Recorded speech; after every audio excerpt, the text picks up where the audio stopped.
Giovanni Darin, l'eccellenza delle macchine agricole nella provincia di Treviso, è presente con un ricco parco macchine qui alla 1353esima Fiera dell'Agricoltura di Santa Lucia di Piave. Quali sono i prodotti di punta?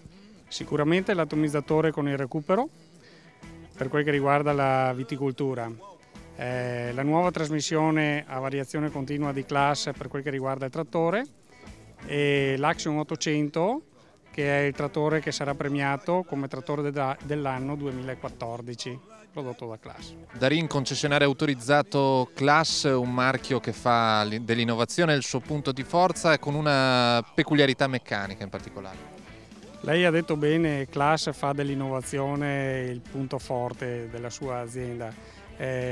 L'ultima trasmissione che ha fatto, che è un cambio a variazione continua, si differenzia dalla concorrenza per il fatto che è sì di due gamme, però anziché avere il cambio di gamma meccanico ha il cambio di gamma interamente idraulico e permette un grosso risparmio di carburante e di energia. Tra i temi centrali di questa edizione della fiera, la sostenibilità in agricoltura. Avete delle macchine a recupero che permettono non solo un minore impatto ambientale ma anche un risparmio economico.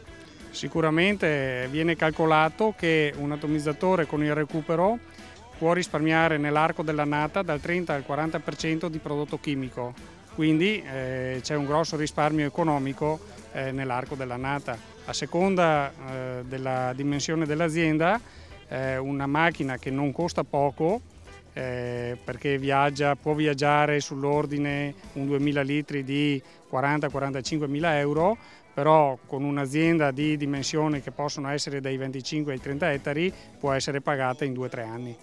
Macchine eccellenti, ma poi qual è il valore aggiunto del concessionario Darin? È difficile dire il valore aggiunto. Sicuramente quello che noi ci premettiamo è di seguire gli agricoltori nel post vendita, perché vendere non è una cosa complessa. La cosa difficile è seguire l'azienda agricola dopo che la macchina è stata consegnata, perché l'agricoltore è diventato molto esigente, le macchine sono molto tecnologiche e l'agricoltore ha bisogno di aiuto nell'immediato.